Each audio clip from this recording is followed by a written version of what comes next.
Bom dia a todos. Inicialmente, gostaria de agradecer pelo convite, na pessoa da Bruna, por participar de um evento tão importante, né? E vou ser breve, porque já recebemos aqui uma chamada para cumprirmos o horário, e nós somos obedientes, viu, professor? Mas eu gostaria só de dar dois pontos que eu gostaria de destacar, né?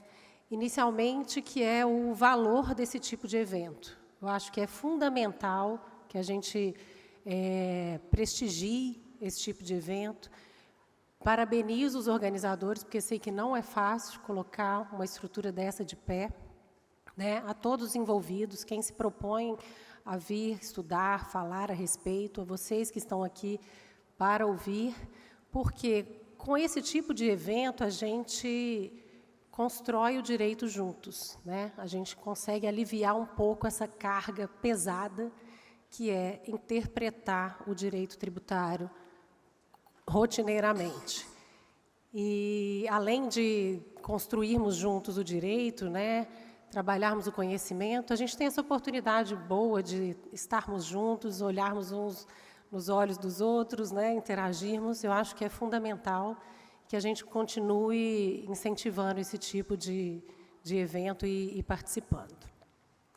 E o segundo ponto, eu gostaria de falar, já entrando um pouco no tema, preço de transferência, commodities, royalties, do sexto método ao padrão OCDE, seja qual for a mercadoria, seja qual for a metodologia, eu entendo que o preço de transferência ele tem um ponto de partida do qual a gente não pode se distanciar muito. Ele tem um objetivo que é garantir a carga tributária justa, vamos dizer assim, né? Preservar a base tributável dos dois países que estão envolvidos nessas operações comerciais. E, ao longo dos anos, essa legislação, essa metodologia, vem sendo estudada e ramificada e, obviamente, trazendo diversas complexidades, mas ela sempre se pauta por uma lógica que é buscar essa base justa, que tem por norte, por parâmetro, o valor na operação de mercado. Então, toda a complexidade que a gente constrói em torno da definição do preço parâmetro, ela não pode se distanciar dessa suposta simplicidade da origem, que é identificar qual seria o valor daquela operação se eu estivesse praticando uma comercialização entre terceiros, né? Como que o mercado se portaria?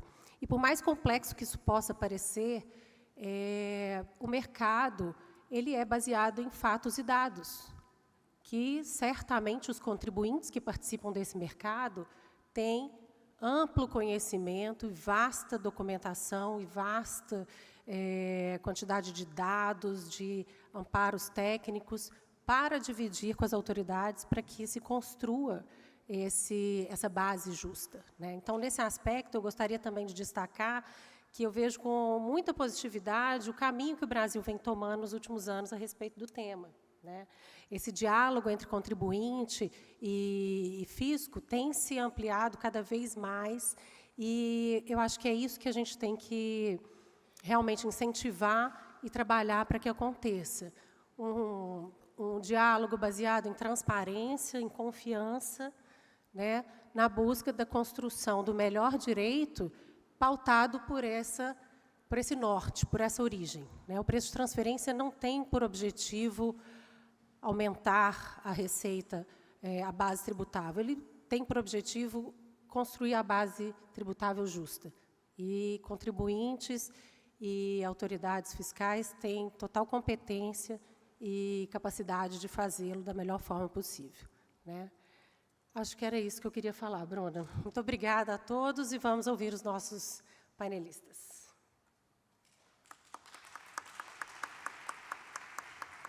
Obrigada, Mariana.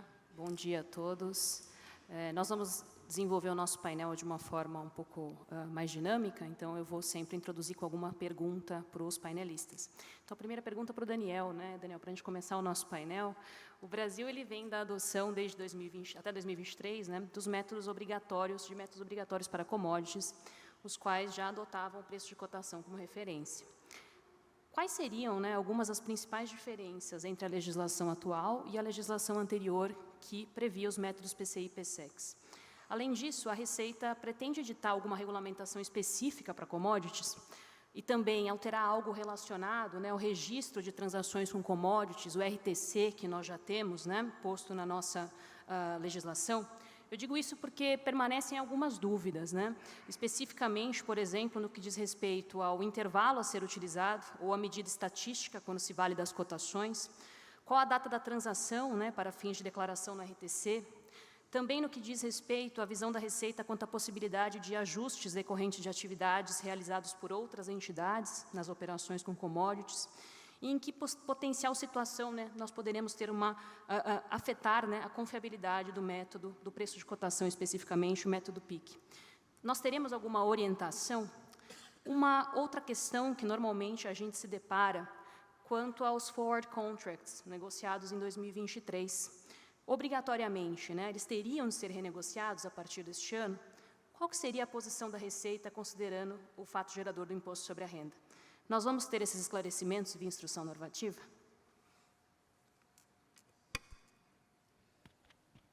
Bom dia a todos. Bom dia, Bruna. Bom dia, colegas da mesa, professor Schwery e outros mestres que estão aqui.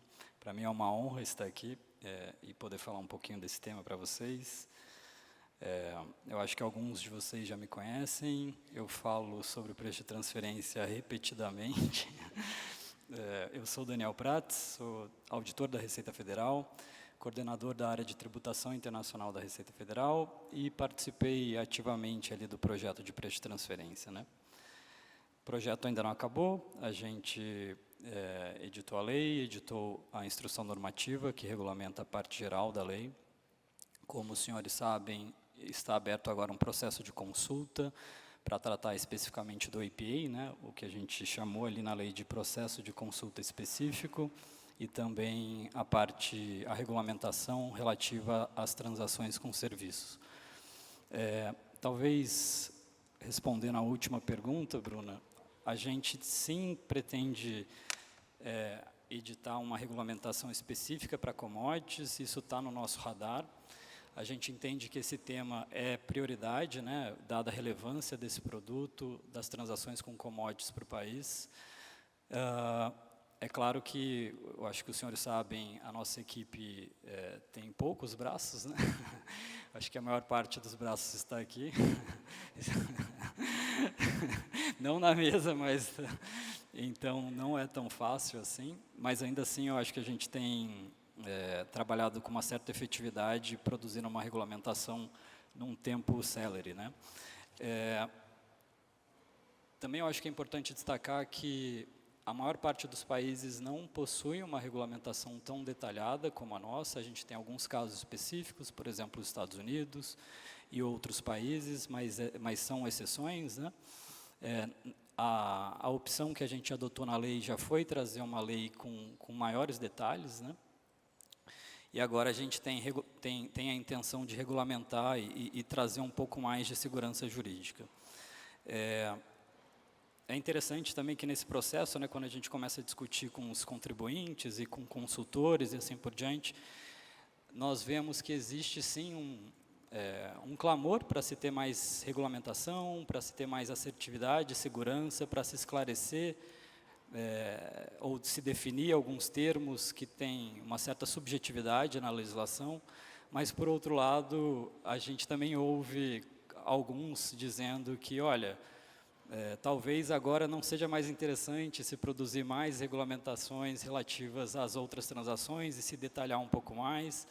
Talvez seja melhor deixar o sistema um pouco mais aberto e se ancorar nas guidelines exclusivamente. Então, a gente tem que lidar com essas diferentes expectativas, né? Falando um pouquinho da questão das commodities, e depois eu volto no RTC. Ou melhor, eu vou fazer um pequeno parênteses aqui e falar um pouquinho da regulamentação sobre commodities. A ideia é se produzir uma regulamentação que não vá no detalhe dos produtos ou dos principais produtos que são transacionados no Brasil, ou seja, nesse momento não se pretende ser tão ambicioso assim e trazer, por exemplo, ajustes específicos para produtos específicos ou eventualmente relacionar eventuais cotações ou índices que as transações com um ou outro determinado produto deveria se referenciar. A ideia é se trazer algo um pouco mais genérico e, num segundo momento, eventualmente, quando a gente tiver um pouquinho mais de fôlego e, claro, considerando também a participação do setor privado e a expertise, né, a gente produzir uma regulamentação mais detalhada para cadeias de valores específicas e para produtos específicos também, né? Então, é isso que a gente tem a intenção de fazer, né? E provavelmente algo nesse sentido ainda nesse ano, né? E no mesmo formato que a gente adotou, né? Sempre com consulta pública, esperando receber os inputs do setor privado e assim por diante. Eu acho que essa experiência da consulta pública foi muito proveitosa para a gente, né? A gente, de fato, analisou todos os inputs que a gente recebeu. Alguns foram considerados, outros não, né? Com relação à consulta que já passou, né? E que resultou na edição da instrução normativa, acho que é 2161. Hoje em dia eu tenho dificuldade em memorizar o número de instrução normativa, né? Antes eu não tinha não, mas hoje em dia está ficando cada vez mais difícil.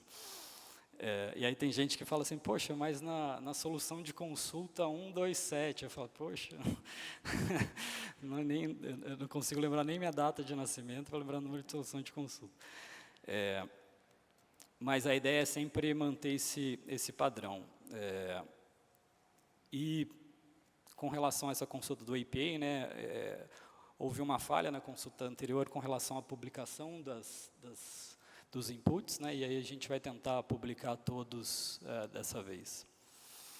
Bom, sobre o ponto específico aqui, né, a questão das diferenças, eu acho que talvez seja importante contextualizar um pouquinho. Lá na Lei 9.430 e antes de a gente ter a introdução dos métodos obrigatórios de commodities, a gente via uma utilização muito comum, né, dos métodos de custo, né? Então, no caso de uma exportação, o CAP, a maioria das empresas utilizava o CAP para fazer o cálculo do que a gente chamava, então, de preço parâmetro, e, eventualmente, se houvesse algum ajuste desagradável, se buscava um PVEX, né, ou seja, um CUP. Era uma metodologia que não produzia um resultado arm's length, né? Concordemos ou não, né? Mas fato é que isso não produzia um resultado que partes independentes acordariam, né? Era um custo mais uma margem de 15%. E em 2013, eu acho, 2012, 2013, houve a introdução dos métodos de commodities, né? O método PCI e o PSEX, de aplicação mandatória. Nessa migração, o que a gente viu foram um incremento significativo dos ajustes espontâneos que passaram a ser realizados pelos contribuintes. Então, levantando-se os dados das DIPJs, a gente viu, por exemplo, logo nesse momento em que esses métodos se tornaram mandatórios, os ajustes de exportação passaram de 4,8 milhões para 3,3 bilhões de reais, ou seja, uma variação significativa. Mas, nos anos subsequentes, esses ajustes eles voltaram a cair novamente, né? Talvez porque os contribuintes passaram a adequar os seus preços de transferência à nova metodologia, talvez porque novas brechas passaram a ser exploradas, ou tudo isso junto, né? Esses dois métodos, quando a gente fala de commodity, né, a gente tem a falsa ou falso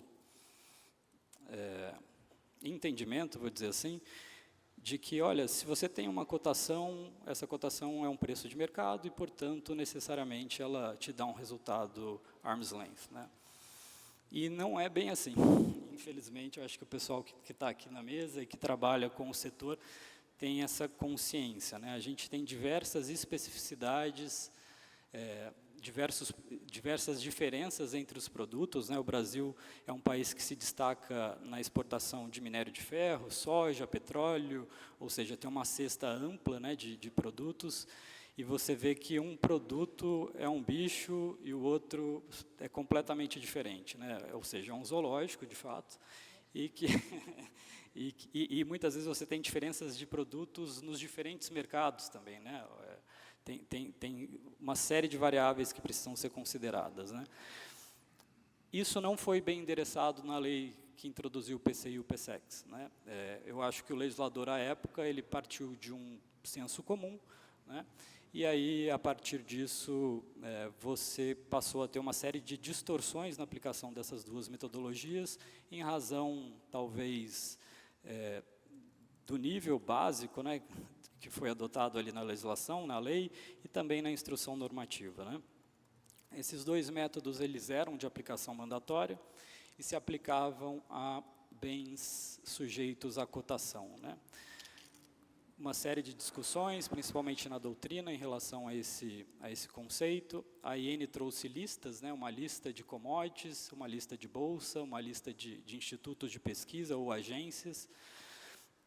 A doutrina, uma boa parte, defendia que você só deveria aplicar esses dois métodos se o seu produto exportado fosse exatamente igual ou tivesse as mesmas especificações daquelas do contrato padrão, né? E isso gerou, né, uma série de dúvidas por parte dos contribuintes, inclusive algum contencioso, né? Mas pouco por enquanto, né? Além disso, talvez uma outra distorção e um outro problema relevante é a questão da limitação dos ajustes, né? A lei e a IN limitaram, né, os ajustes de comparabilidade passíveis de serem feitos, e isso também traz problemas e um distanciamento em relação ao padrão arm's length. Bom, esses dois métodos subsistiram, né, até agora 2023, né? Com a adoção do novo sistema, agora o que a gente tem é um CUP, né? E eu acho que o que é importante dizer aqui é que esse CUP ele não tem aplicação mandatória, né? Mas, para você afastá-lo, no caso de produtos que estão sujeitos, possivelmente sujeitos a ele, você tem que ter um bom caso, né? Um bom caso que comprove que o resultado alcançado não é um resultado arm's length. E por que eu digo isso, né? Porque ele se aplica o escopo dele, né? O âmbito de aplicação, ele é mais restrito, né? Eu só aplico esse CUP quando eu tenho produtos físicos para os quais os preços de cotação, ou seja, uma cotação de bolsa de valor ou um índice de uma agência de pesquisa, eles são utilizados por partes independentes em uma transação. Ou seja, se o mercado utiliza um determinado índice, por exemplo, o índice da Platts, para formar o seu preço, provavelmente você deveria utilizá-lo também para precificar a sua exportação para a sua controlada, né? Então, como a gente pode ver, a priori, essa metodologia ela deveria ser aplicada, né? No entanto, a gente reconhece que podem ter casos excepcionalíssimos nos quais, eventualmente, a utilização não produz um resultado adequado. Seja porque o número de ajustes a serem feitos, né, no preço da cotação tornem o resultado pouco confiável ou por qualquer outra razão, né? Então, como eu disse, a gente tem uma definição agora um pouco mais acurada e um pouco mais restrita se comparado à legislação anterior, né? O âmbito de aplicação é um pouquinho diferente. Uma outra questão importante e uma diferença é em relação à possibilidade de utilização de índices de agência de pesquisa, né? Na legislação anterior havia uma preferência por utilizações de cotações de bolsas de valores, né, de contratos padrão, né, de cotações de bolsas de valores. E isso gerava um problema, em certo ponto, grave, né? Porque, para alguns produtos específicos, o mercado ele não se vale, ou se vale muito pouco, de contratos futuros de bolsa, e muitas vezes as transações são negociadas com índices publicados por agências de pesquisa, né? Então, a legislação anterior forçava o contribuinte a utilizar uma determinada cotação, que não é aquela utilizada pelo mercado. Por outro lado, a legislação anterior ela tinha uma certa flexibilidade, né? Então, você tinha uma série de bolsas listadas nos anexos da IN, e o contribuinte poderia fazer um cherry picking e pegar aquela que lhe traria, né, o resultado mais favorável, né? Mais uma vez, não observando o que partes independentes provavelmente fariam, né? Ou seja, eu compararia uma cotação de uma bolsa, uma cotação de outra bolsa, e chegaria a um resultado e escolheria aquela de menor valor, por exemplo. Na nova legislação, é claro que isso não é possível, né? Eu tenho que escolher e tenho que utilizar a cotação que o mercado se vale, né? E, eventualmente, fazer os ajustes que são necessários, os ajustes que provavelmente partes independentes fariam. Uma outra questão também relevante é a questão da data da precificação, né? Quando a gente fala de commodity, a gente verifica que a questão do tempo, né, ele é um fator extremamente importante nas negociações, né? Então, se você compra uma commodity e vende logo em seguida, provavelmente a sua margem vai ser muito baixa, né? É o que o mercado chama de operação back-to-back. Mas, se você compra a commodity e deixa o tempo trabalhar, né, você tem alguns outros fatores externos operam, e a cotação ela pode oscilar muito, né? Fatores geopolíticos, sazonalidade e assim por diante. Então, eu vou dar um exemplo aqui. A cotação do milho brasileiro, antes da guerra da Ucrânia, ela estava em torno de 272, eu acho que era dólares, não me lembro. 3 meses depois, com a guerra, passou para 372, ou seja, teve um acréscimo de 100 dólares, né? Um outro exemplo aqui, um determinado contrato futuro de uma commodity específica, hoje ele é negociado a 180 dólares, mas quando esse contrato futuro foi lançado no ano passado, a cotação dele era 120 dólares, ou seja, em um espaço de um ano eu tenho uma oscilação ali de 70 dólares. Isso é significativo, né?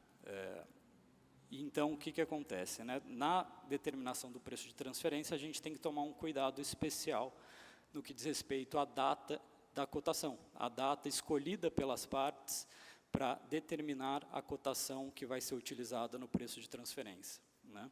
Se eu deixar isso muito solto, eventualmente a gente pode ter alguns problemas de manipulação, né? Infelizmente, não estou dizendo que todos os contribuintes fazem isso, mas são coisas que acontecem, né?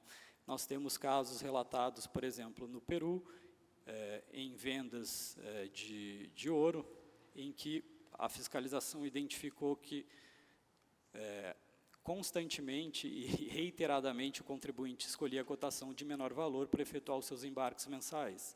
Você tem também casos no Chile em que uma estatal que vendia concentrado de cobre efetuou um contrato de longo prazo de 15 anos utilizando a mesma cotação datada de 15 anos atrás, ou seja, eu estou fazendo uma venda por 15 anos utilizando o mesmo preço. É claro que partes independentes provavelmente não fariam uma contração desse tipo, sem prever qualquer tipo de reajuste, né? Então, esse é um ponto importante que a gente precisa levar em conta, né? A legislação atual, ela possibilita, né, que o contribuinte escolha, né, essa data, escolha a cotação. No entanto, essa escolha ela também tem que ser baseada de acordo com o princípio arm's length. O contribuinte ele tem que escolher a data da cotação, tomando em consideração o que partes independentes o fariam, né? Então, de fato, privilegia-se a data deliberada entre as partes relacionadas, mas é claro que essa data, essa escolha tem que se pautar também pelo princípio. E aí isso passa, em alguns casos, pela questão da identificação das opções realisticamente disponíveis, que será tema de um painel, eu acho que amanhã, né? Para tentar trazer um pouco mais de segurança no que diz respeito a a escolha da data da transação, da data da precificação. Alguns países introduziram o registro do contrato, né? Então, logo o contribuinte ele firme com a parte relacionada à transação e delimite os termos e condições dessa transação, se exige que o contribuinte ele registre ou informe para a administração tributária essas informações, informe a data que vai ser utilizada para precificar, a data da cotação que vai ser utilizada para precificar a operação. A gente seguiu esse mesmo caminho, né?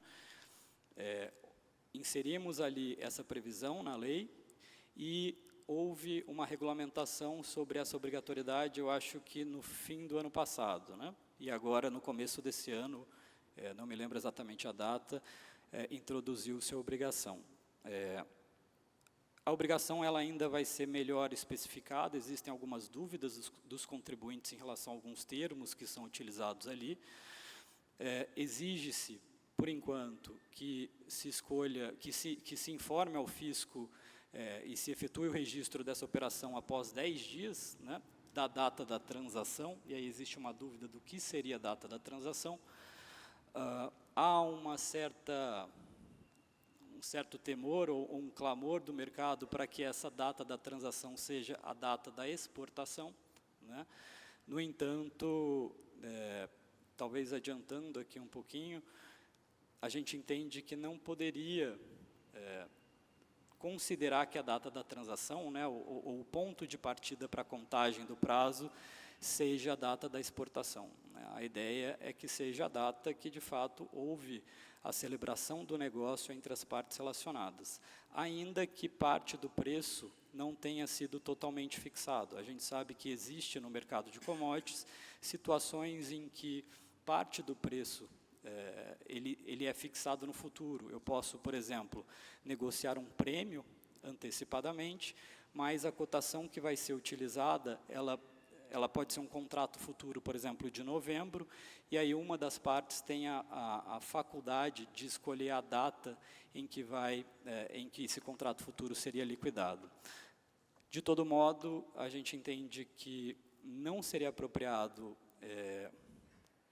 expandir esse prazo para que o prazo seja contado a partir da exportação, porque a gente incorreria no mesmo problema que a gente incorre atualmente, né? O fisco ele teria essa informação num período muito distante, né, da data em que foi negociada a transação, e isso, infelizmente, pode abrir margem para certas manipulações. Eu vou encerrar aqui, porque eu já estourei em 10 segundos. Obrigado.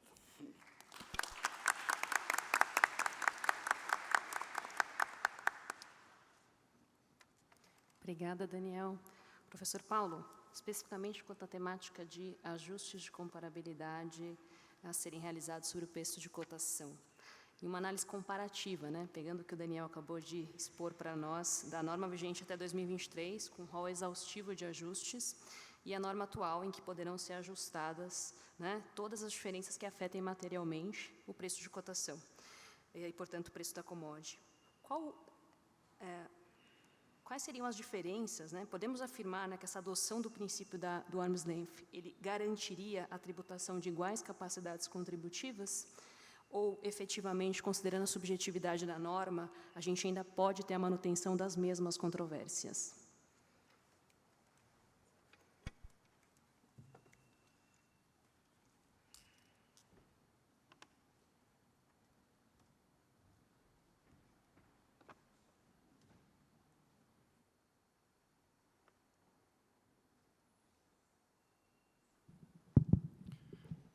Bom dia a todos. É uma enorme satisfação participar uma vez mais deste Congresso de Direito Internacional Tributário, que já vai para a sua 10ª edição. Organizar congresso no Brasil é muito difícil, e eu falo na condição de organizador.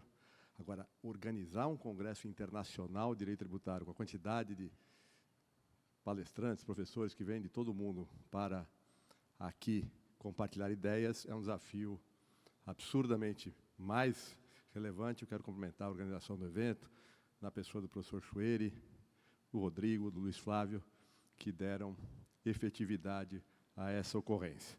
Quero cumprimentar os meus companheiros de mesa, a Mariana Correia, com quem eu aprendo semanalmente em matéria tributária, Daniel Prats, que eu gostaria que todos os meus casos fossem julgados por ele, pela serenidade com que ele coloca o tema, pela profundidade com que ele coloca o assunto, a Bruna, a Laura e o Vitor, prazer compor a mesa com vocês.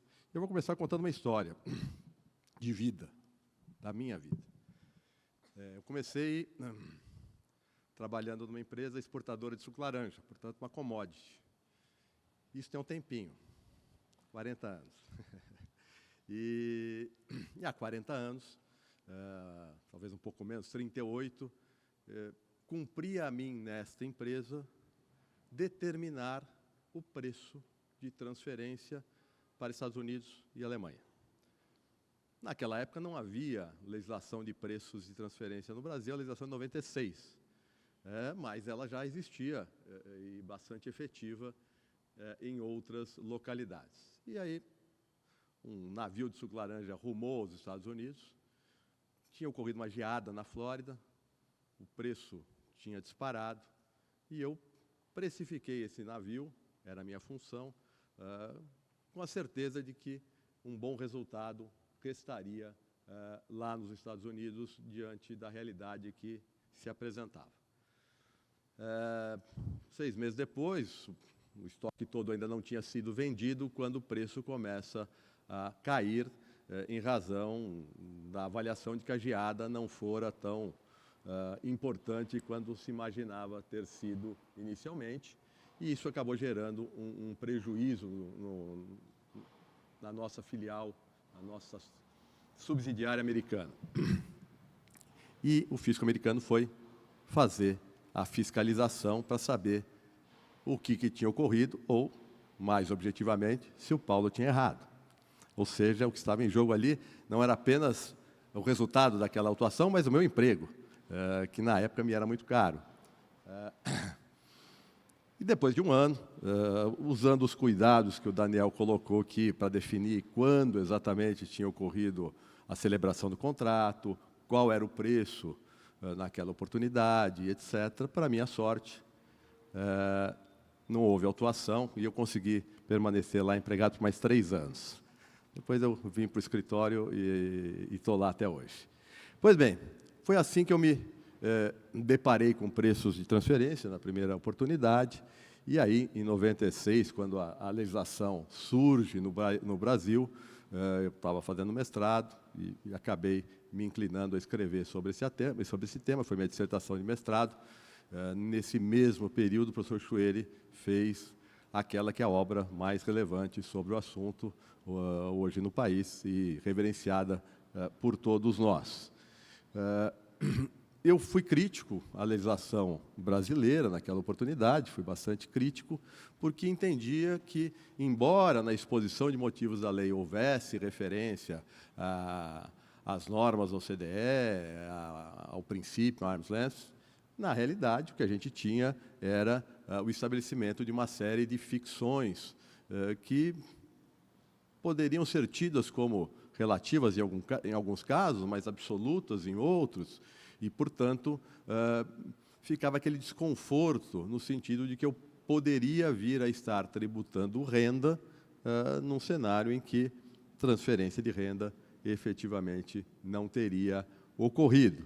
Essa legislação muito hermética, muito delimitada, tinha um grande desafio, que é o desafio trazido pelo Daniel agora há pouco. Cada produto é um produto diferente, cada empresa tem uma realidade diferente, cada estruturação internacional tem as suas peculiaridades. Portanto, quando você tenta transformar toda a complexidade do comércio internacional em caixinhas estanques, a chance de você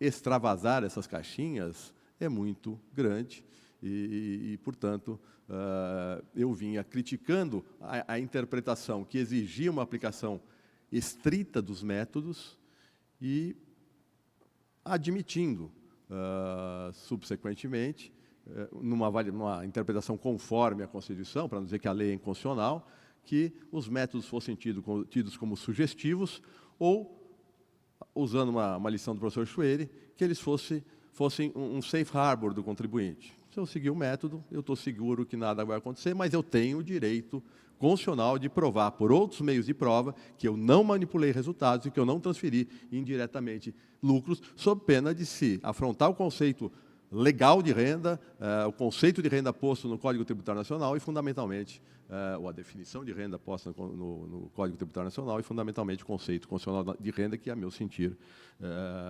está expresso na Constituição. Tínhamos a possibilidade de escolher método, mas dentro dessa lógica bastante estrita. Em 2012, então, vem a decisão de tratar as commodities diferentemente, com essa importação do que seria aí um sexto método.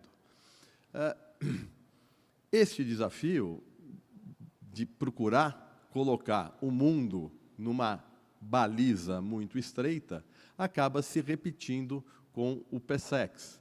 E, portanto, quando se diz, olha, eu vou partir de um parâmetro bolsa para afirmar, ou para reconhecer qual é o preço que teria sido praticado com uma parte não relacionada, e isso vai resolver todos os meus problemas, de verdade, assim não acontece, porque cada produto, cada empresa tem produtos diferentes, cada produto tem as suas peculiaridades, as suas particularidades, e, portanto, para voltar ao suco laranja, quando eu vendia suco laranja para a Europa, era um navio a granel que chegava lá numa realidade. Quando eu precisava vender suco laranja para o Japão e para a Ásia, era tambor. Em alguns casos, eu precisava colocar o suco em tambor, o frete era mais caro, quando chegava no destino, eu tinha que tirar o suco do tambor. Portanto, se eu não considerar todas essas realidades, eu comparo situações que não são nada comparáveis. A regra da Bolsa de Nova York para o suco laranja é totalmente diferente. Envolve o cenário de um país que produz suco laranja. Portanto, querer colocar o mundo numa regra muito estrita, seja na precificação a partir da Bolsa, seja na consideração, e aí sim, dado mais importante, dos ajustes que têm que ser feitos, e aí já me encaminho para a resposta à pergunta formulada, é algo que não pode ser objeto de uma interpretação restritiva, muito voltada à literalidade do que esteja em qualquer legislação de regência da matéria e, sobretudo, nas instruções normativas, nos atos infralegais. E esse é o grande desafio que existia neste tempo histórico em que se tinham métodos pré-estabelecidos com uma determinada rigidez, todos eles objetos de uma regulamentação bastante objetiva, e aqui eu quero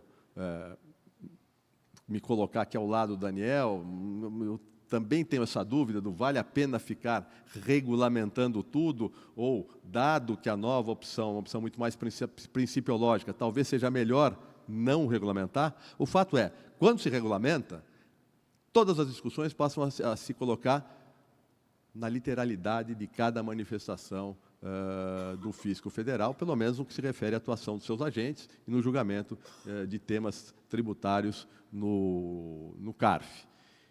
As sucessivas edições de instruções normativas mostram que o objetivo não raro do fisco é exatamente o de limitar a subjetividade, a atuação do contribuinte e, às vezes, restringir ajustes que são absolutamente mandatórios para que eu possa comparar coisas que tenham a mínima lógica de comparação. E este encadeamento de instruções, aqui eu não tenho como passar por cada uma delas, mostra um pouco dessa minha realidade. Este regramento, né, trouxe muitos desafios sobre a definição do que vinha a ser prêmio de mercado, se eu podia desconsiderar a própria lógica principiológica da tributação, tendo por pelo ponto fundamental a existência de um conceito de renda na Constituição, de uma definição de renda na lei complementar em matéria tributária, e, por vezes, o que a gente também sente é que instruções normativas cautelosas, que procuram até mostrar o espaço em que o contribuinte tem para produzir uma prova por um órgão legitimado pelo próprio fisco como bom para produzir informação em matéria de preço de transferência, que, embora isso esteja, como, por exemplo, está no artigo, nos parágrafos 13 e 14 do artigo 34 da IN 1312 de 2012, a tendência que se vê nos atos de aplicação do direito por parte de autoridades administrativas é simplesmente desconsiderar essas possibilidades, como se elas não estivessem legitimadas pelo próprio fisco. E aí, então, por vezes, você se depara em um julgamento em que o preço está referido numa bolsa no exterior, na condição FOB, país A ou país B, Alemanha, Estados Unidos, pouco importa. E eu tenho uma venda aqui que é FOB Brasil. E aí se ouve, por incrível que pareça, a seguinte colocação. Não, é FOB lá, FOB cá. E, portanto, tem que comparar direto. Como é que eu vou comparar direto se eu tenho que levar o produto até a Europa, até os Estados Unidos? E esse frete? Eu vou desconsiderar? Ah, não, é FOB. Então, ou seja, parece, aqui, nesse ambiente, parece que eu estou contando uma mentira, mas não é uma mentira, é algo que eu vivencio na minha atividade profissional. Pois bem, então, vem esse movimento de afastar a legislação que foi trazida por ser prática, porque a Receita não tinha os quadros ideais para uma fiscalização nos padrões que a Europa realizava, que os Estados Unidos realizavam, etc., vem todo esse movimento de ingresso ao OCDE e uma mudança de paradigmas importantes que está encetada na Lei 1456 de 2023, uma legislação muito mais principiológica, com uma lógica mais subjetiva, que vai colocar fisco e contribuinte em situação de insegurança. Ouvi dizer que o professor Chuery está prometendo seus pareceres para o início de 2026. 2025 já não tem mais data de tanto trabalho que ele está tendo para, efetivamente, tirar um pouco dessa angústia do contribuinte em relação a cenários em que eu não tenho mais aquele método estrito, estreito, eu tenho um regramento subjetivo, que, a meu sentir, se bem aplicado, vai melhorar a vida do fisco e do contribuinte. O problema é esse bem aplicado.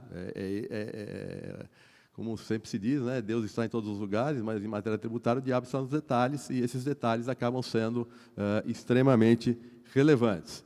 Portanto, eu gosto da ideia, eu gosto da lógica, eu acho que tem todo um instrumental teórico importante para balizar o que é possível, o que não é possível em termos de ajuste. Eu acho que é uma evolução no caminho que o Brasil tomou, seja buscando o ingresso no OCDE, mas, fundamentalmente, tornando a legislação mais coerente, mais consentânea com a busca de uma eventual manipulação ou, fundamentalmente, de comparações legítimas que permitam a confirmação de ter havido manipulação ou não ter havido manipulação. E quando eu saio de um regramento bastante objetivo e tópico, eu ganho em potencialidade para produzir a minha prova que precisa ser muito bem feita, muito bem trabalhada, e realmente esse tema vai gerar trabalho para as auditorias, para as consultorias, para os escritórios de advocacia, porque o esforço de comprovação agora de cada tomada de decisão vai ser mais efetivo. Eu acho que eu tenho hoje uma base legal para uma série de ajustes que até então eram questionáveis. Meu sentimento é de que esses ajustes já deveriam ser admitidos na legislação anterior, como eu disse, os métodos deveriam ser meros sugestivos, e, em hipótese alguma, eu posso limitar um ajuste que sirva para mostrar realidades comparáveis, sob pena de tributar como renda algo que renda não é, sob pena de tributar como renda um patrimônio, e portanto, isso já existia no regramento anterior e ganha em potencialidade no novo regramento. O Vitor vai falar aqui do Netback Adjustment, mas é uma série de ajustes aí previstos na legislação. Esses ajustes não são restritivos, não são taxativos, eles são meramente exemplificativos, e, nesse sentido, é o que está aqui no slide e o que mais couber na criatividade e na prova produzida pelo contribuinte para legitimar as suas operações. Em resumo, e obedecendo o tempo, que eu sei que é importante, eu acho que a própria Lei 12.715 de 2012, bem interpretada, corretamente interpretada, já nos permitia fazer os ajustes que eram cabíveis para fazer boa comparação entre realidades distintas. A nova legislação é mais eloquente, é mais clara nesse aspecto, mais principiológica e, portanto, deve colocar por terra, espero eu, esse tipo de discussão. Obviamente, tudo depende de como o jogo vier a ser jogado. Num dos eventos anteriores desse mesmo congresso, o tema era Enhanced Relationship, ou seja, como fazer para melhorar as relações fisco e contribuinte. A Mariana falou um pouco disso na mensagem inicial que fez, e eu acho que esse é um aspecto importante. Eu acho que esse relacionamento precisa melhorar, precisa sair da lógica do nós contra eles e de um cenário em que o importante é autuar, independentemente da autuação ser boa ou não ser. E, portanto, acho que uma legislação mais conceitualista, mais principiológica, menos restritiva, vai permitir um cenário de controle de preços de transferência mais desafiador em termos de realização de provas, em termos de tomadas de decisão, mas, em tese, que vai melhor refletir a realidade de cada produto, de cada bicho, de cada empresa, como trouxe aqui o Daniel. Torço muito para que esse seja o cenário de evolução, um pouco na linha do que o Zilvete colocou na fala dele, um cenário de um desafio crescente de cada vez discussões em torno da tributação internacional de forma mais aprofundada, científica e bem estruturada. Eu não gostaria de voltar aqui, daqui a alguns anos, para lembrar o cantor Belchior e dizer que minha dor é perceber que, apesar de termos feito tudo o que fizemos, ainda somos os mesmos e vivemos como nossos pais. Obrigado.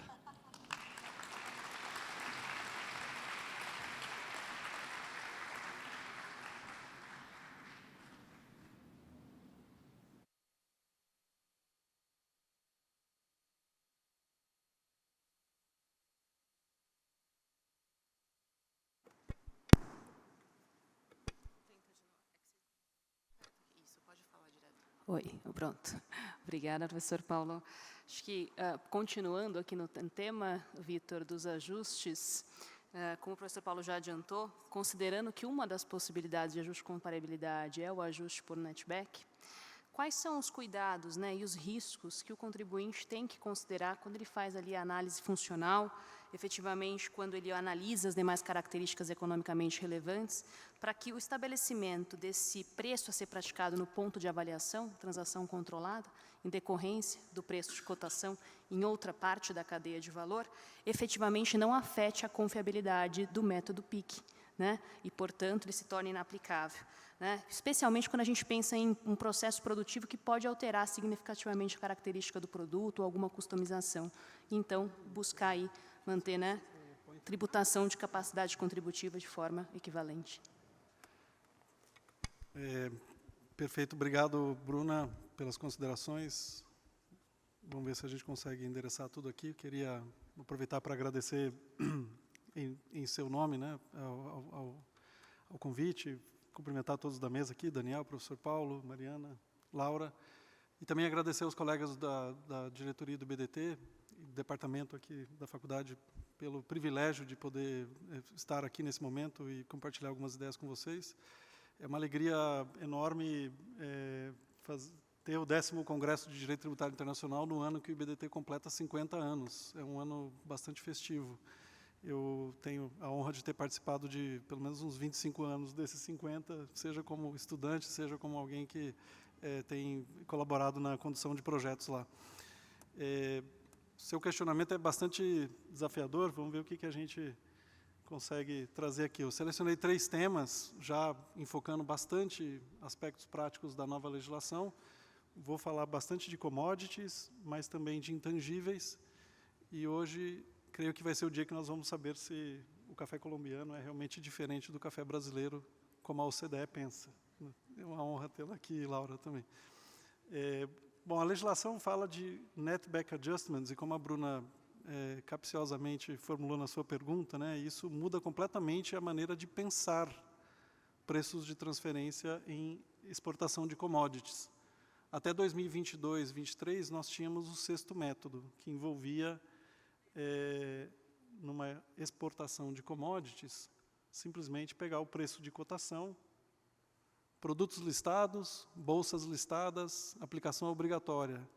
O 6º método não é um método de preços de transferência, não é um método que atende ao princípio arm's length. Ele é uma regra forçada, ele é uma regra anti-elisiva, ele é uma regra que protege a base tributária dos países exportadores de commodities. Mas era uma metodologia bastante comumente adotada em países exportadores de commodities, e foi uma solução desenhada pela Argentina muitos anos atrás, por isso vem essa ideia de 6º método, mas que fique bem claro, o 6º método está morto. O 6º método acabou. Acabou no Brasil, acabou na Argentina, acabou na Colômbia, vai acabar em outros países da América Latina, o Peru, não tenho certeza ainda como está no Peru. Nós temos uma situação melhor agora, e as novas regras, eu acho que trazem um bom equilíbrio. Esse método envolvia utilizar preços totalmente distantes da realidade, muitas vezes o produto exportado não era o produto da Bolsa, como o Daniel bem explanou aqui, há muitas diferenças a serem consideradas e há muitos ajustes a serem realizados. A partir de agora, eu até coloco mais um componente ali na fórmula, né, do Grupo Azul, muitos exportadores brasileiros vendem para tradings que vendem para o cliente laranja.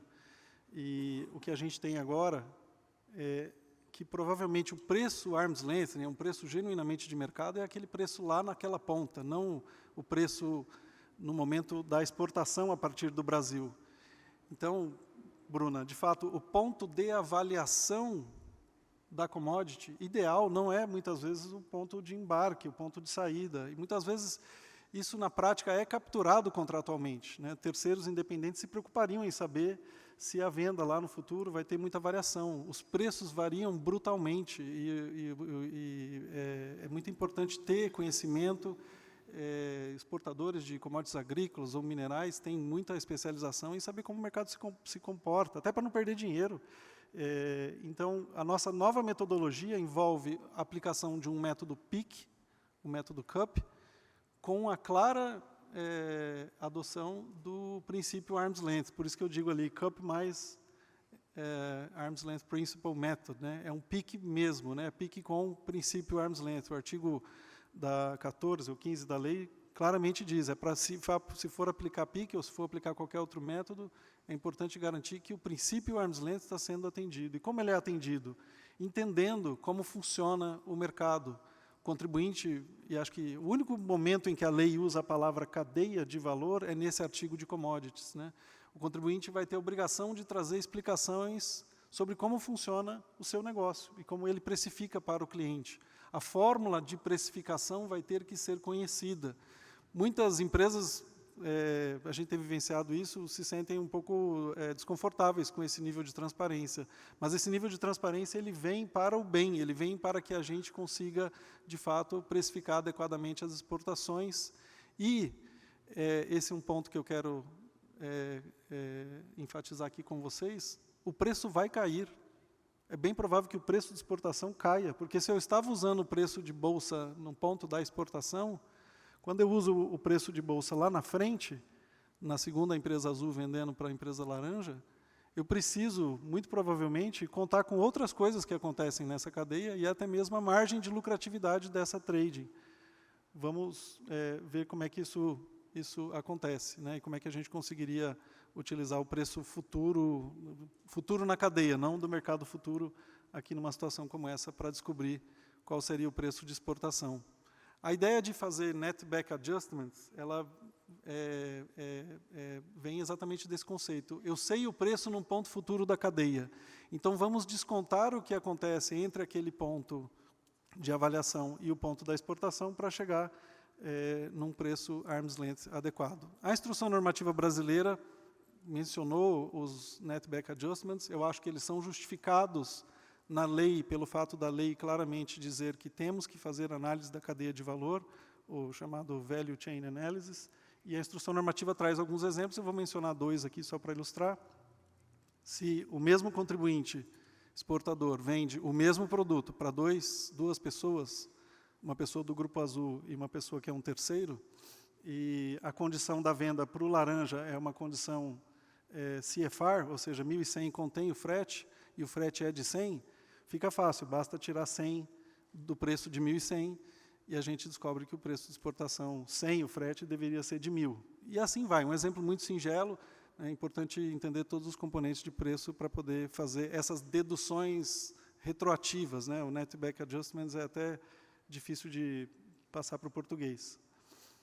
Aqui, claro, estamos falando de produtos idênticos, é o mesmo produto, então os ajustes são relacionados a condições contratuais, geralmente, transporte, coisa que vale. Numa situação de venda em cadeia, em que eu tenho, por exemplo, a mina no Brasil e uma refinadora fora, o exemplo 2 do anexo vai discutir diferenças entre o produto refinado e o produto não refinado, e aí seria importante entender quanto de produto refinado exportado se transforma em 1 tonelada, produto não refinado exportado se transforma num produto refinado. No exemplo ilustrativo que foi colocado, a taxa de conversão é de 50%, vai subentendido nesse anexo, o anexo não fala, mas está subentendido que a exportadora exportou 2 toneladas para que a refinadora fosse capaz de fazer 1 tonelada, em proporções, enfim. E isso faz, então, com que a gente, sabendo os custos de refinação por tonelada, seja capaz de precificar o preço de exportação.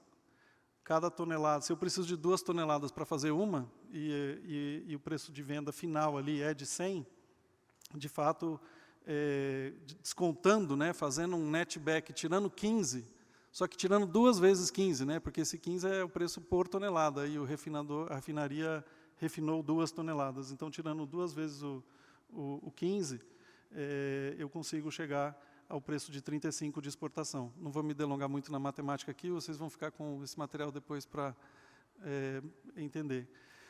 Quando o produto não é o mesmo, a dificuldade é maior, sem dúvida. Fazer essa lógica de pegar o preço num ponto posterior da cadeia e trazê-lo para trás, fazer netback adjustments, vem com muitos desafios, mas espera-se, e sabe-se que muitos setores de commodities já têm o conhecimento sobre como funciona isso. O próprio exportador, a própria mina, já se testou até na prática fazer contratos com netback pricing. Há um exemplo muito claro na década de 80, envolvendo países árabes, em que a cláusula de formulação de preço tinha 70 páginas, por exemplo, num contrato de 120 páginas. Então, todos esses conhecimentos aqui vão ser importantes para chegar nesse ponto. É só um exemplo muito singelo aqui, por favor. A cadeia de produção, refinaria, pensando em minerais, mas tudo que eu digo aqui também se aplica a commodities agrícolas, ela envolve muitas atividades, e muitas dessas atividades podem ser prestadas por entidades distintas na cadeia de produção, por um mesmo grupo multinacional, e na análise de preço de transferência da nova legislação, é importante fazer a análise funcional de cada uma dessas etapas e entender o papel de cada uma delas. E eu me concentro aqui especificamente na trading company. Qual é o papel das trading companies numa exportação de commodities a partir do Brasil? Afinal, quanto de lucro deveria ficar numa trading company? Fazendo aqui uma análise funcional para cada item, para cada entidade na cadeia, eu sei que a letra está pequenininha, vocês não vão conseguir ler, eu não consigo ler aqui de onde eu estou, mas eu queria chamar a atenção, o material vai ficar disponível para todos.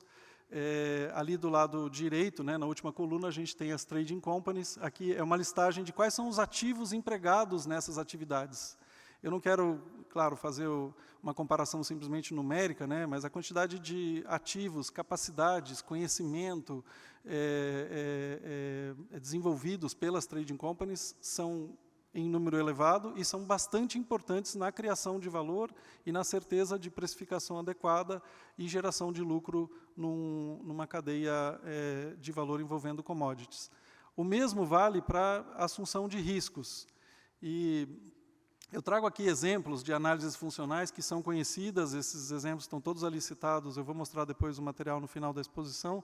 Não quero também passar a ideia de que todas as trading companies são do jeito que eu estou mostrando aqui para vocês, né? Aqui, de fato, seriam trading companies o máximo de funções possíveis ou o máximo de riscos possíveis que as tradings poderiam ter. Nesse slide, por exemplo, você consegue ver a trading company também está na direita, quanto mais tiquezinhos, né, mais risco. E aqui, nesse caso, a gente pensa em trading companies correndo riscos de estoque, correndo risco de não venda, de não entrega. Obviamente, corre risco de crédito e corre risco de muitas coisas. O exemplo do petróleo de 2020, em que o preço do petróleo ficou negativo, é o mais fácil de entender. Naquele momento, não me lembro se era março, abril, casou com a pandemia, eu acho, as pessoas estavam pagando para você receber petróleo. Você não precisava pagar para ter petróleo. Você ia receber dinheiro se você fosse capaz de receber um container de petróleo na sua casa. Nem sei se transporta por container. Porque as pessoas não tinham onde colocar aquilo, né? Então, imagina que trading companies que compram e vendem e ficam com o material estocado, o suco de laranja, né, que o professor Paulo Aires comentou, tem muito estoque de suco de laranja aí pelo mundo. Então, esses riscos corridos, né, se a trading de fato se posiciona dessa maneira, eles precisam ser remunerados. Há uma parcela de lucro que precisa ser alocada para a trading company. O papel da legislação de preço de transferência é fazer uma divisão correta, né, justa dos lucros empresariais, e não podemos negar esse papel importante das trading companies. Aqui nessa tela, que também é impossível de ler e faz parte de um material específico desses que foram produzidos nos últimos tempos aí para a área de commodities, a gente pode ver o nível de importância. As atividades mais acima são super importantes e as atividades mais abaixo são menos importantes no papel da trading company de fazer negociações e de conhecer o seu próprio mercado.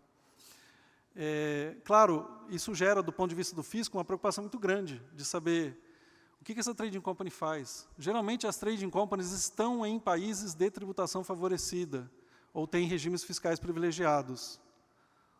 So what? Né? O que eu posso fazer? Não é papel da legislação de preço de transferência cuidar disso, que fique bem claro também. Há outras maneiras de lidar com esse problema, inclusive a legislação de Pilar 2. Não há como se questionar com a legislação de preço de transferência ou de se ignorar, né, o papel de uma trading só pelo fato dela estar em Dubai, Abu Dhabi, Singapura, algum lugar assim. Há outras maneiras de fazer isso. O importante aqui é entender o que a trading company faz. Quantas pessoas tem na trading company? Elas são pessoas especializadas, elas exercem papéis importantes. A trading company faz marketing, mas tem também um time de marketing no Brasil? Qual time de marketing é mais importante? O que exatamente a trading company faz em relação a riscos? Ela tem riscos de não venda? Ela corre riscos de estoque, né, inventory risks, aqui, por aí vai. Num estudo voltado ao setor de mineração, e aqui está falando de alguns minérios, eu não quero colocar o percentual aqui como escrito na pedra, tá? Esse estudo está voltado ao mercado africano, constatou-se que as tradings fazem algo entre 2% a 6% da receita líquida. Para alguns minérios, entre 2% e 8%. Claro, pode haver situações mais acima, mais abaixo, não quero fixar nada aqui em pedra. E aí, Bruna, o mais interessante é assim, uma parte da sua pergunta falava, nós vamos aplicar o PIC lá na frente, na cadeia.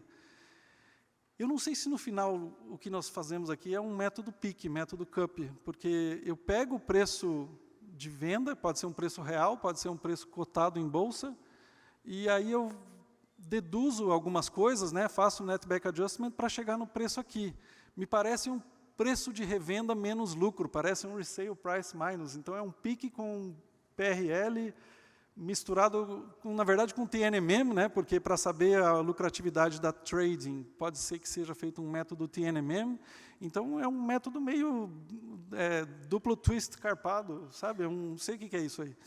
E eu fico sempre com dúvida de saber como que a tradutora terá lidado com isso, né? Esse é um trabalho magnífico aqui, as pessoas que conseguem, uma das coisas mais inteligentes que o ser humano pode fazer, né, que é pensar em duas línguas ao mesmo tempo. Enfim, para falar algumas poucas palavras aqui sobre royalties, um tema que a gente tem visto bastante, né, e é importante para o Brasil, porque a gente acabou de se livrar de limites fixos para a remessa de royalties ao exterior. Então, vem a pergunta, quanto eu posso pagar? Se a gente fizer um estudo de preço de transferência, comparando contratos, aqui eu estou dando o exemplo da ferramenta TP Catalyst, que eu aproveito para agradecer a parceria com o IBDT, tenho certeza que tem colegas aqui do TP Catalyst na plateia, tem sido muito usado nos nossos cursos de preço de transferência. Se a gente fizer aqui um estudo, assim, não muito cuidadoso, né, a gente vai chegar ali com um intervalo interquartil que permitiria os royalties serem fixados em 30%, 10%, 15%, 20%, sei lá, você escolhe, tem vários números ali possíveis, né? Mesmo o intervalo interquartil está super alto. Visivelmente, esse estudo merece um pouco mais de aprimoramento aqui para poder afinar um pouco mais e entender esses contratos. A minha pergunta é, dado que você definiu o intervalo interquartil, e geralmente os estudos têm chegado a intervalos entre 2 e 10, só para dar um número, como é que eu sei o quanto eu cobraria, né? Eu posso cobrar 10? Eu posso pegar o maior número e simplesmente utilizar? E eu queria compartilhar com vocês, meio que para citar aqui, ou dar conhecimento, né, da existência desse tipo de abordagem, acho que é uma menção importante, a gente espera também que a legislação... O brasileiro gosta da instrução normativa, Daniel. A gente gosta, isso já acho que sinaliza um pouco qual vai ser a visão do fisco com relação a determinadas matérias, né? Então, saber como se comportar diante disso é importante. E ainda que seja para a legislação ser formulada de maneira genérica, como de fato tem sido, mas já dá uma orientação, é muito bom. Nós não temos na legislação brasileira uma explicação hoje, né, na instrução normativa de preço de transferência, nenhum colorido com relação ao que acontece dentro do intervalo interquartil, se precisaria estar mais acima ou mais abaixo, qualquer ponto pela legislação atual vale, mas na prática internacional às vezes tem aí um certo cuidado para se posicionar. E aqui, com relação a royalties, não é diferente. É importante definir o valor intrínseco dos royalties, né? O quanto que faz sentido cobrar. Eu posso cobrar de 2 a 10, mas eu vou cobrar 4, eu vou cobrar 6. Por quê? Porque pensando numa perspectiva de 3 perspectivas possíveis, né? Uma perspectiva de custo, o quanto que o grupo investiu em pesquisa e desenvolvimento e o quanto que o hub de tecnologia precisa gerar de lucro ao longo dos anos, né? Então, a gente faz uma análise de custo ali, retorno sobre os ativos. Modelo 2, pensar no quanto que aquela tecnologia, vamos chamar assim, gera de resultado. E aí tem até regras grosseiras, né? O rule of thumb, tem regras de ouro, ou regras de guessing, né? Esse 25%. Existe uma prática no mercado de, se não tem tempo de fazer conta, pensa em 25%. Se me gera 10% de lucratividade, eu vou pagar 2,5%. Se me gera 20%, eu vou pagar 5% e por aí vai. É só uma regra muito grosseira mesmo, gente. E há também a possibilidade de se fazer comparações com o mercado. E naturalmente, que eu não quero aqui desmerecer, né? Tecnologias muito inovadoras, coisas únicas, merecem sim estar talvez até um pouco acima, por isso ali o meu último comentário. Esses são os principais materiais utilizados naquelas demonstrações de dados que eu apresentei para vocês. Eu, com isso, encerro minha fala, tendo consumido 1 minuto a mais aqui. Obrigado, Bruno.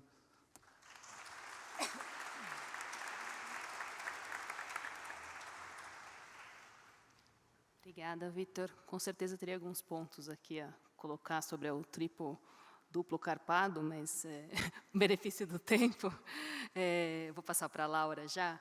Laura, nós queríamos muito te ouvir, especialmente considerando que a Colômbia introduziu a legislação seguindo o princípio do arm's length desde 2002. Então, 22 anos de adoção, né, do princípio do arm's length e das diretrizes da OCDE na legislação doméstica. Com isso, nós gostaríamos de saber como a Colômbia tem avaliado, né, as principais questões e controvérsias, principalmente todo esse período de adaptação, né? Já foram 22 anos, nós estamos no primeiro ou segundo ano para quem adotou, né, fez a adoção antecipada. E, especificamente quanto à parte de commodities, que tem sido o objeto principal do nosso painel, nós queríamos também, né, ter a visão como que a Colômbia tem aplicado aqui, né, o método mais apropriado, efetivamente, né, está previsto na legislação, então, efetivamente, aplicar, né, o CUP ou o PIC como o método mais apropriado, baseado no preço de cotação, mas a Colômbia nunca aplicou diretamente o sexto método. Apesar de outros países na América Latina terem, né, aplicado o sexto método, não foi o caso da Colômbia.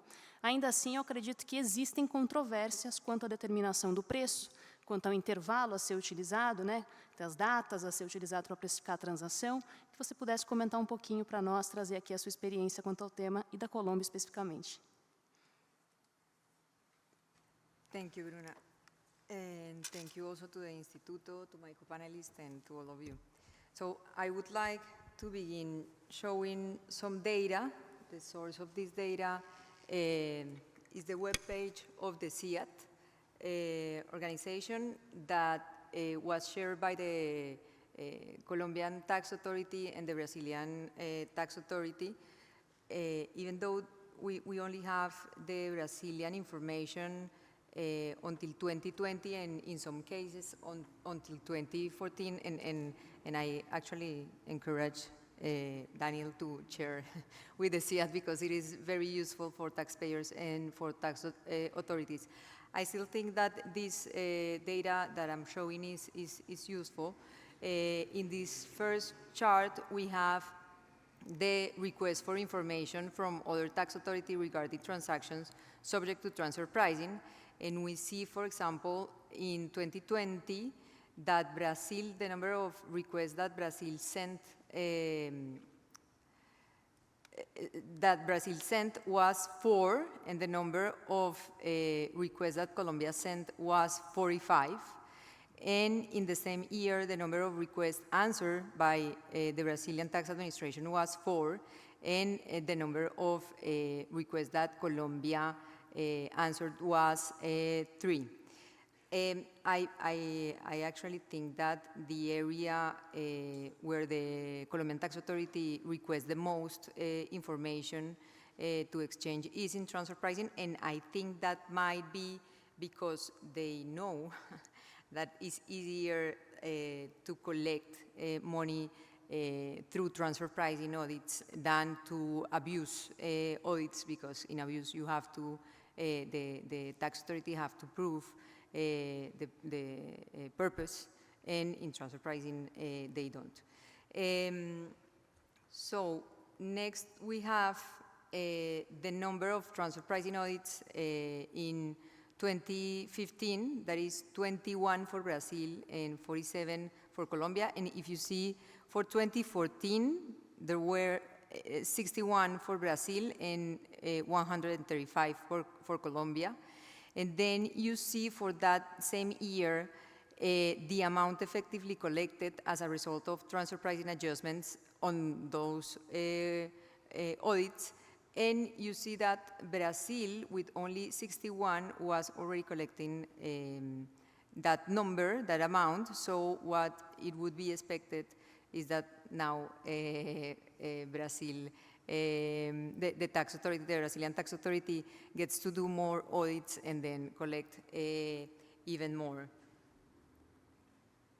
And then here we have the economic sectors with the highest risk of transfer pricing manipulation based on their impact on the economy and or their behavior, as to what the Brazilian and Colombian tax authority think. And we have that both countries include mining sector on those highest risk of transfer pricing manipulation. And then here we have the transactions identified by the tax administration that might be BIP. So we have for both countries the use of traders in commodity sales. And for Colombia, we also have payment of royalties and a free transfer or assignment of intangibles. So entering more into commodities, our regulation currently has a specific definition for transfer pricing purposes of what a commodity is, and it is a physical product for which independent parties use quoted or listed prices as a reference.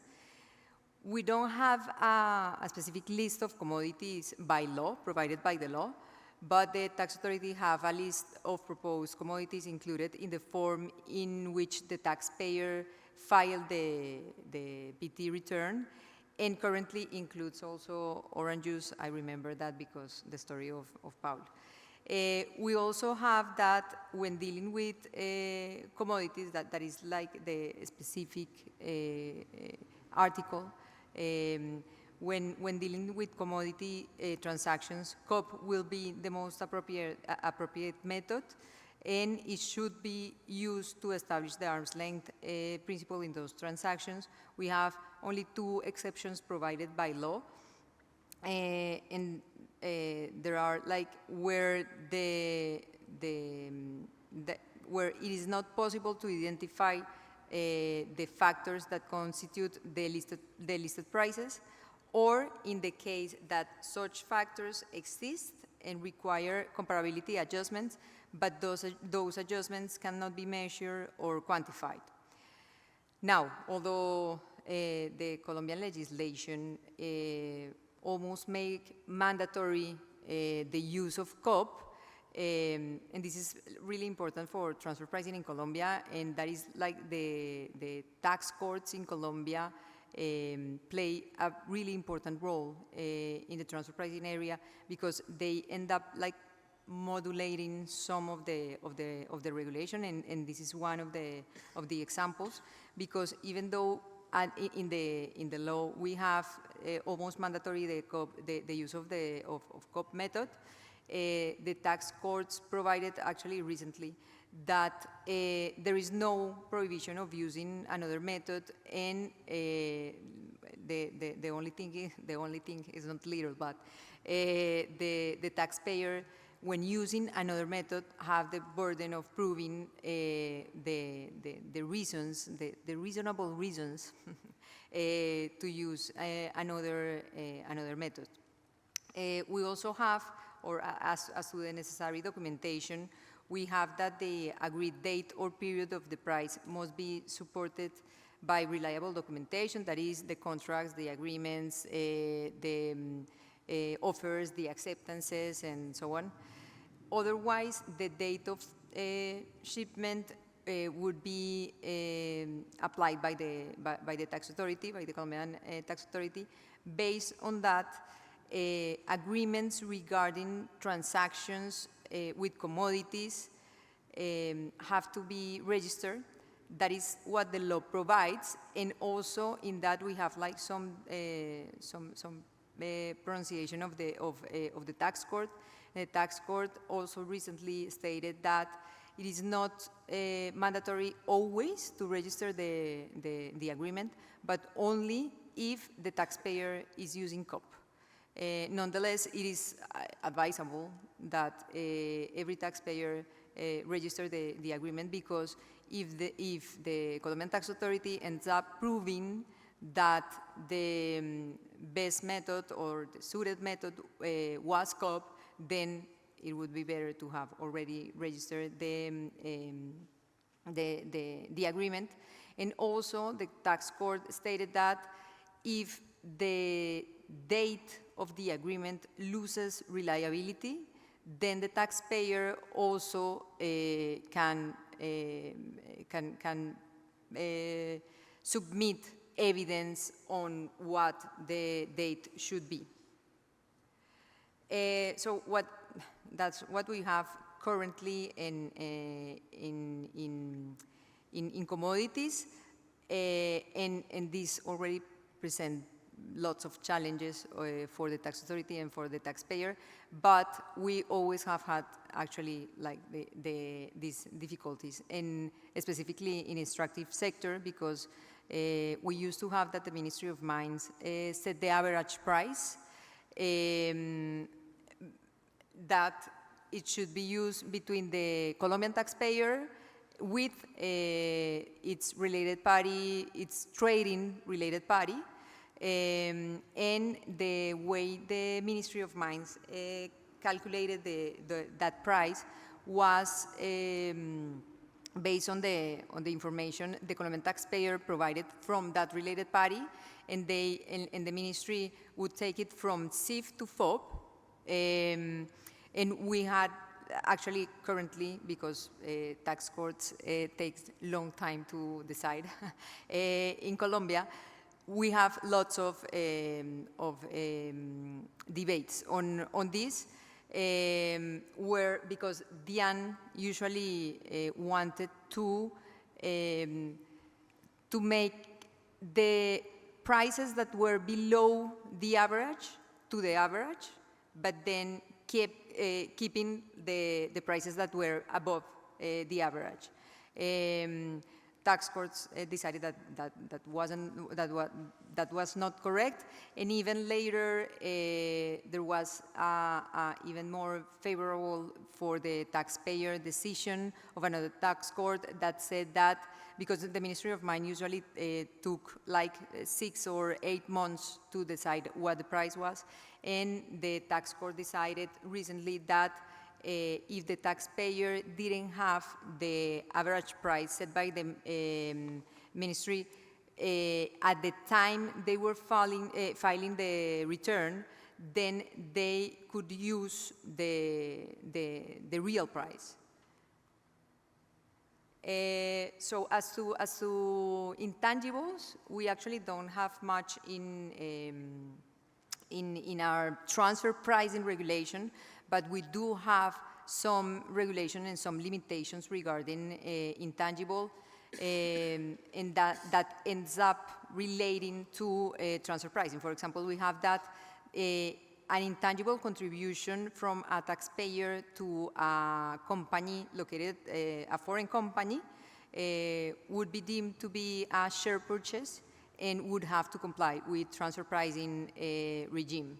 We also have some payments that cannot be deducted. For example, royalties royalties paid to a related party on an intangible that was originally created in Colombia. Also, we have royalties related to importation of finished product. We cannot deduct that.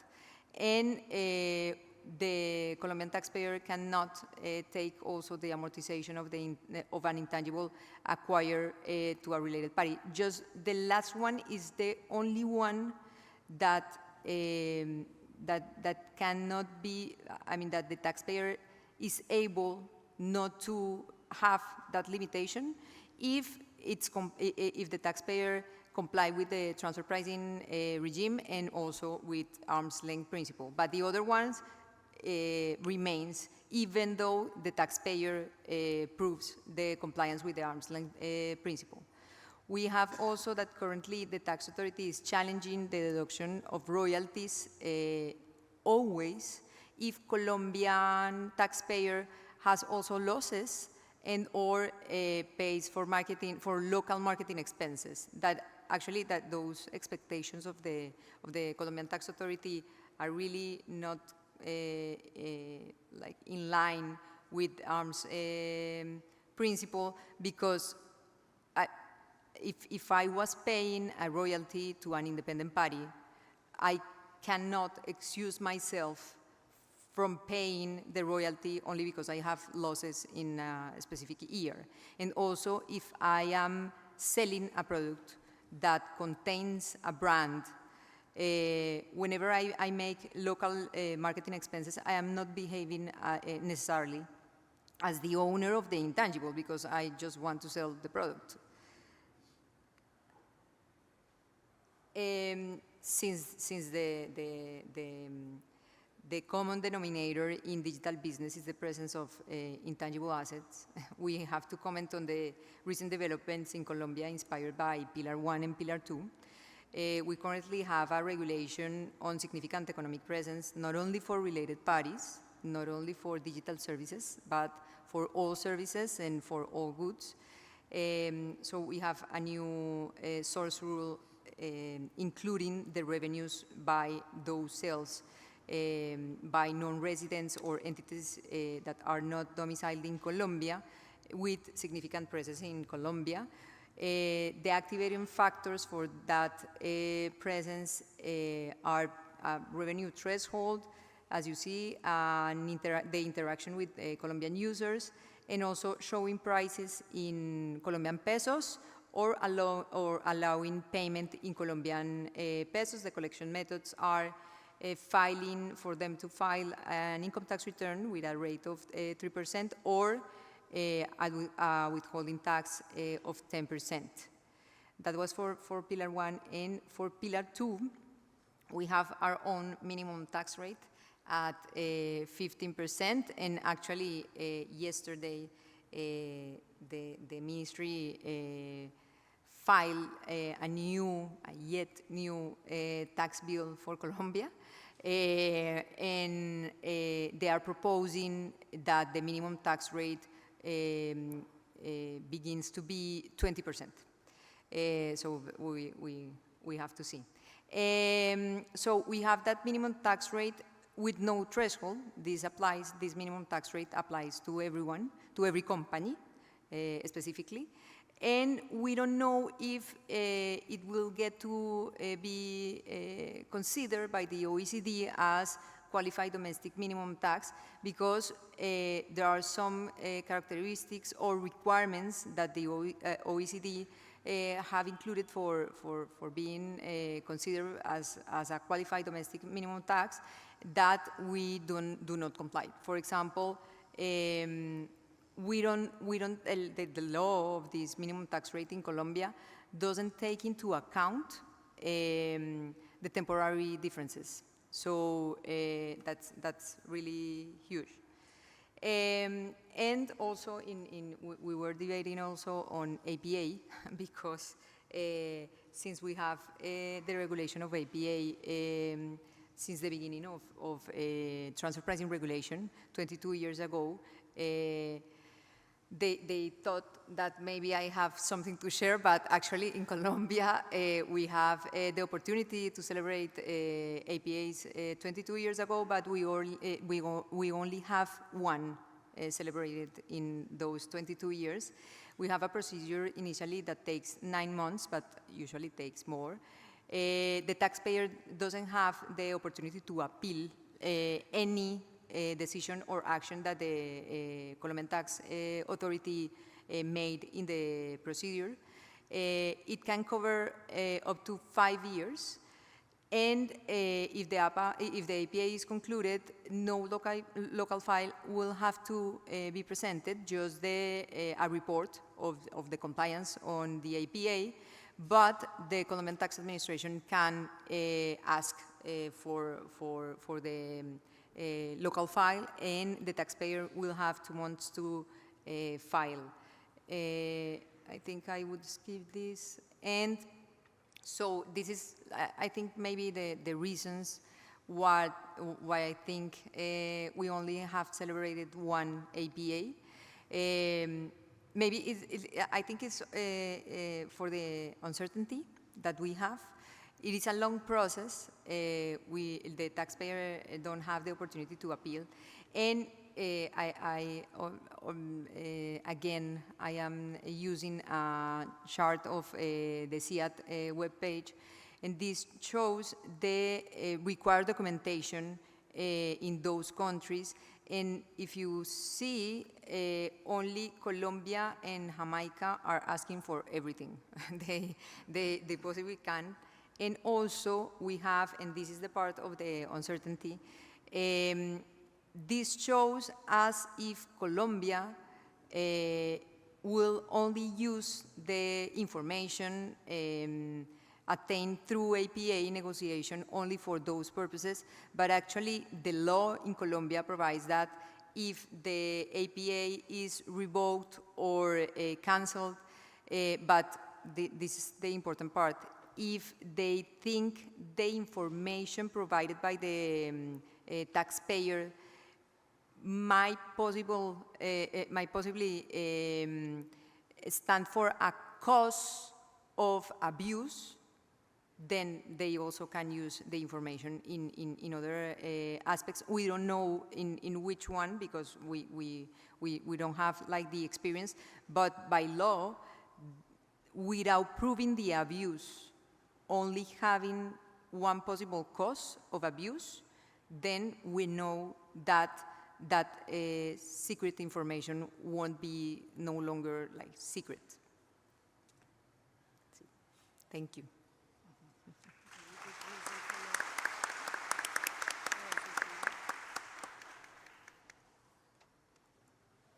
Muito obrigada, Laura.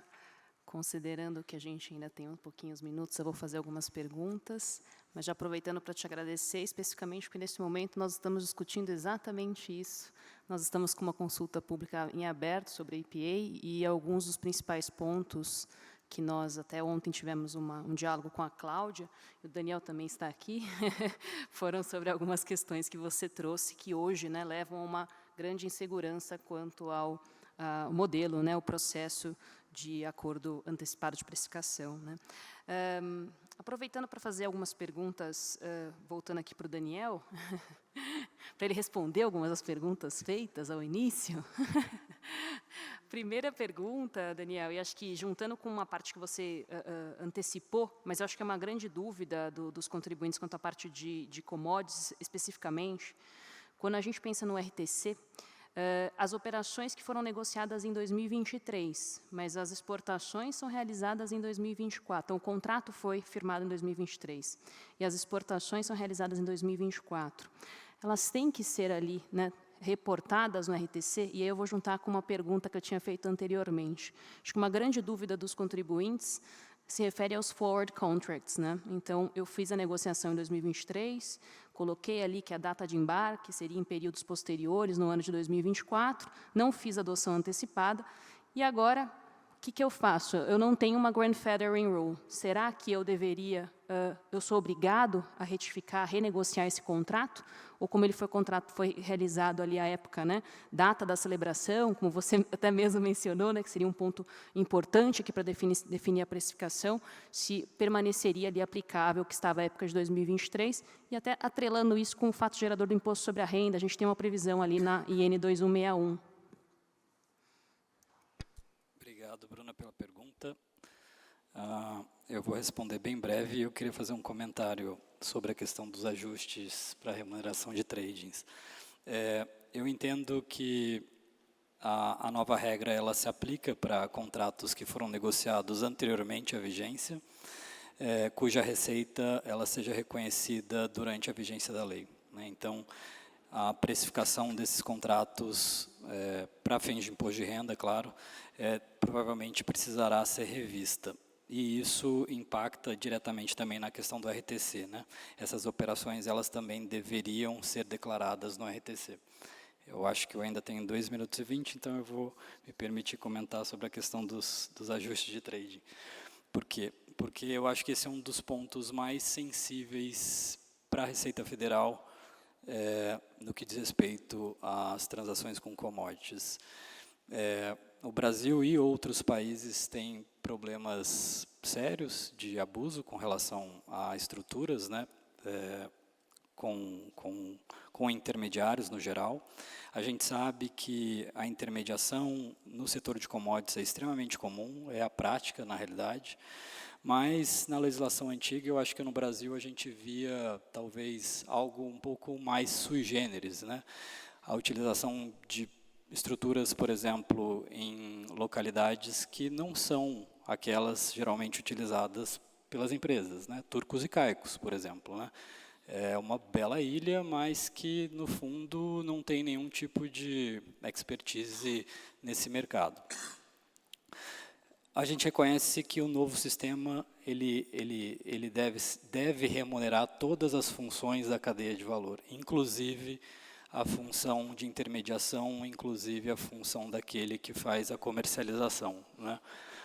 No entanto, muitas vezes o que a gente vê é que a função ela não é desempenhada pela intermediária. A função ela é desempenhada por aquele que está no Brasil, né? Então, esse é um outro ponto que tem que se tomar cuidado, né? Então, a gente precisa, de fato, analisar o que esse intermediário, o que essa trading ela está fazendo, né? Quais são os riscos.